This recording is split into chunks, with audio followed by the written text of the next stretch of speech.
তো দুঃখের বিষয় হাঁসগুলোকে শেষ পর্যন্ত রাখতে পারলাম না, কারণ আমাদের এখানে ধান লাগানো শুরু হয়ে গেছে এবং যে আগের মতো মাঠে তেমন খাবারও নেই, আর হাঁসকে আটকে খাবার খাওয়ানো যায় না। আর বিশেষ করে মানুষের মুখের যে তিক্ততা আর ভালো লাগে না, যে হাঁসের বিষটা বা হাঁস চলাচল করে যে জমিতে নাকি পানিয়ে কামড়ায়।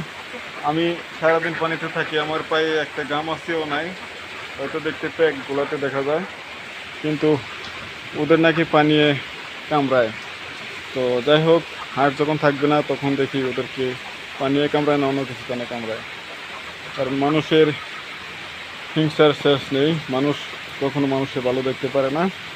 যে সারা দুনিয়ায় লাখ লাখ হাঁস পালন করে তাদের সমস্যা হয় না, শুধু আমাদের এই একটুখানি কুটুরি কোনার মতো জায়গা, এখানে নাকি হাঁসের সমস্যা হয়।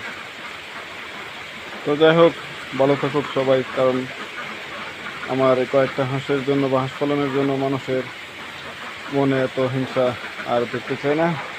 তো আল্লাহ হাফেজ।